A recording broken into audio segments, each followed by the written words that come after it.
to talk about the truck that we bought to travel in. It's a 2001 F350 7.3 diesel motor, a 4-door, got a 6-inch lift. A lot of people regard this motor, the 7.3, as the million-mile motor. As long as you maintain them well, they will go for 1,000,000 miles with not many upgrades or modifications to the motor. One of the things that Ford did was they downgraded the power and performance of this motor in order to pass emissions required by the government. So after 20 years, a lot of aftermarket products have come up, and you can make these motors really breathe, and they drive incredibly well. So here are a couple upgrades that I've done. Here's the engine compartment. So far I've replaced the water pump, put in a better air filter. I just replaced some new batteries. I take 2 batteries. I put these really cool terminals on that you can put multiple wires on, which I'll definitely use in the future. Another unbelievable piece of technology that I installed in my truck is a Hydra tuner.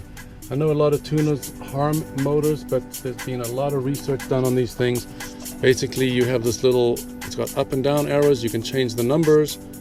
The different numbers indicate different things, and these what they mean. You can buy a different program. You can basically plug it into a laptop and change all the different settings. Huge difference from stock. Stock, this thing tows like a pig, and basically you plug the chip down into the computer of the truck. Unbelievable for towing. When you do certain upgrades, you want to monitor what the truck does. You don't want it to get too hot. So this is the edge display.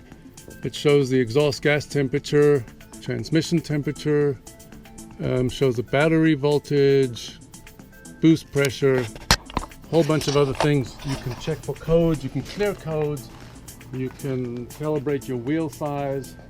It's really an amazing piece of equipment. We got our trailer brake controller down here if we tow a trailer.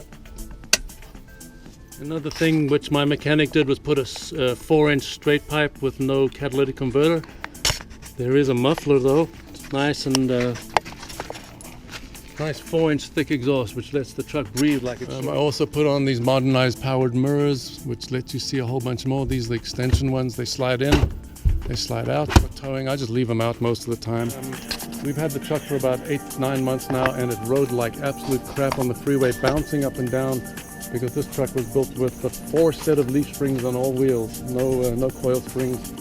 So I finally replaced the shocks, 2 in the front, both sides, and 1 in the rear on either side. They are adjustable, 1 through 10, and absolute world of difference. We're not bouncing around anymore. I would highly recommend Rancho 9000's if you're going to be towing a big or hauling a big camper. Another cool addition I installed recently was this backup cam. All you do is you just got to find a power source, which I used the lights, the headlights as a power source. If I turn off the lights, the camera turns off.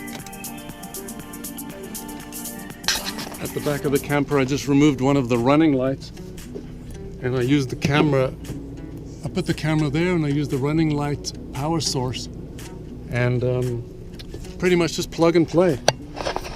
Bought it off Amazon. It takes up to 4 cameras, so real simple. I'm not sure if I'm going to add more cameras, but you can put them on the front, back, bottom, rear, whatever you want. Real simple. It does have a 6-inch lift, and when we bought it, it had BFGs on it, but I had to buy the same size tires with a better load rating to carry the camper, because having a blowout on a lifted truck would not be a good idea. I've always been a big fan of airbags when hauling fifth wheels or campers, so I had airbags installed in this truck, and they leaked. We couldn't find the leak. I got so frustrated. I went online and did some research, and I bought this from Sumo Springs. Basically, you bolt them in here. Normally this bumper is much smaller, so this engages the upper helper spring right away.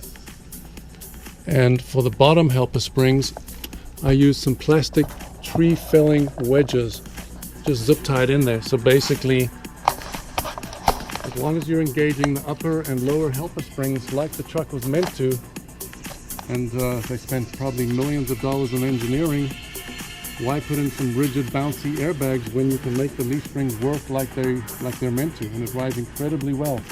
We don't always haul the generator, but we're heading to Palm Springs today, and it's going to be 115 degrees, so we're taking the generator with us just in case we don't have full hookups. But a while back I installed a front hitch receiver, and I fabricated this generator tray, real sturdy, and I just run this wire all the way to the camper. I bought these lights off Amazon. They're actually $6 each, free shipping.